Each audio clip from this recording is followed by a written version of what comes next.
We are anonymous. No faces, no flags, no permission slips. Today we share a story you must hear in full, because Donald Trump just announced what amounts to his new revenge plot. And it's not subtle. It isn't quiet. It's as brazen and thin-skinned as the man himself. This story isn't about spin or debate. It's about how a former president, now again in the highest office, is weaponizing his position to punish dissent, ignore law, and push beyond the boundaries of constitutional restraint. Let's begin. Donald Trump continues to assault the basic norms of American governance, the norms of decorum, of bipartisan cooperation, and of respect for law and constitutional limits. He doesn't merely challenge these norms, he flouts them with visible resentment. We've seen him avoid bipartisan rooms simply because he might have to confront disagreement. We've seen him treat dissent not as a check on power but as a personal insult. And now we are seeing the evidence play out on the national stage. Earlier this week, breaking reports confirmed that President Trump has disinvited Democratic governors from what has long been a bipartisan meeting at the White House with state leaders, a meeting traditionally organized in cooperation with the National Governors Association, NGA. This isn't a small event.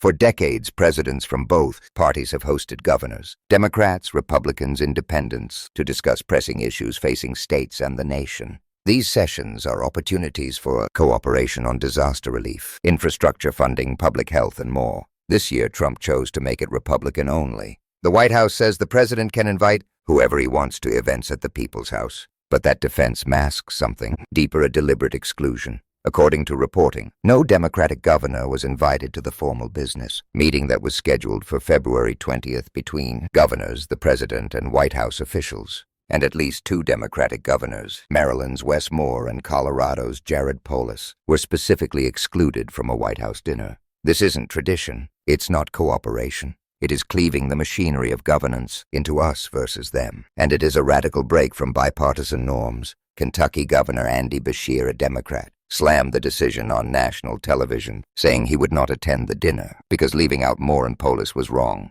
The NGA itself, tasked with representing all 55 U.S. governors, said the White House meeting was an important tradition and expressed disappointment that this year's event had become partisan. Acting NGA CEO Brandon Tatum said disinviting individual governors undermined federal-state collaboration at a moment when unity was critical. Democratic governors went further. A majority announced they would boycott the dinner entirely in protest of the snub. Maryland Governor Wes Moore, who is the vice chair of the National Governors Association, spoke out bluntly about the exclusion. Moore was elected to that position by his peers, Democrat and Republican alike. Yet President Trump chose to exclude him from a bipartisan tradition he helped lead. Moore called that exclusion a snub, blatant disrespect, and a blow to the spirit of bipartisan federal-state partnership. Moore even noted on CNN that, as the nation's only black governor, being singled out carried added weight, a message that the White House has not clearly denied. Colorado Governor Jared Polis, another excluded Democrat, called the decision disappointing and said he had not been given a reason for being left off the guest list. To be clear, this wasn't about scheduling, conflicts, or misunderstandings. The invitation list was deliberately curated to exclude Democrats from core events and even two prominent Democrats from the ancillary dinner.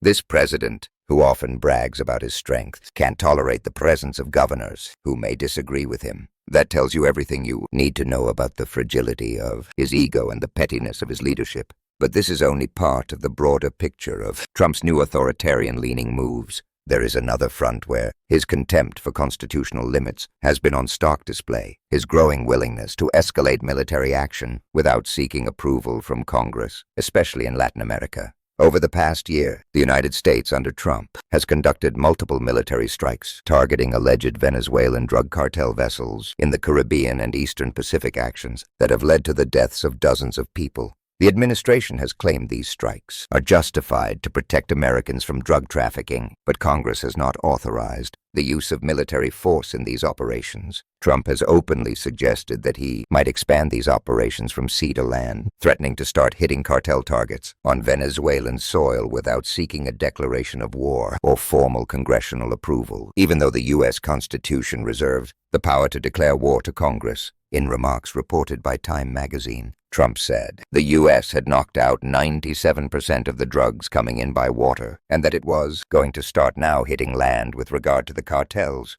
He has also publicly said that he wouldn't ask Congress for authorization to strike land targets against cartels, implying that he would simply act without approval. Even members of his own Republican Party have acknowledged that his unilateral actions raise serious legal questions. A bipartisan war powers resolution aimed at blocking further military action without congressional authorization was introduced in the Senate. Though it failed by a narrow margin, it showed that lawmakers from both sides understand that the president's expansion of force without oversight sets a dangerous precedent. Democratic lawmakers have been even more explicit, calling Trump's military action against Venezuela illegal due to the lack of authorization from Congress, and warning that such actions undermine U.S. global credibility. This isn't a policy debate on narcotics. This is a front in Trump's broader assault on democratic norms, one in which the president acts first and tells Congress about it later or never. Let's be crystal clear about what we are seeing. A president excluding elected state leaders from official White House events simply because they are from the opposing party. A president emboldening partisanship in institutions meant to be bipartisan. A president questioning constitutional limits on military force and hinting at expanding combat operations without congressional approval. A president who interprets dissent and disagreement not as part of governance, but as a personal attack and punishes accordingly.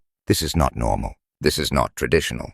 This is not statesmanship. This is revenge. This is a man afraid of oversight, afraid of accountability, and afraid of anyone who might expose how little he understands the Constitution he swore to uphold. When he excludes governors from the White House based on party affiliation and publicly signals willingness to skirt the constitutional war powers designed to prevent unchecked executive adventurism, he isn't leading. He's retaliating. He's using the power of the office to carve out a kingdom of personal loyalty and punish those who refuse to bow. And make no mistake, this is not about safety. It is not about unity. It is about control. So now we ask you, the viewer, the listener, the citizen, would you let this stand? Would you normalize the exclusion of dissenting voices from the highest levels of government? Would you let a president circumvent constitutional authority simply because it serves his narrative? If your answer is no, then take action. Share this video.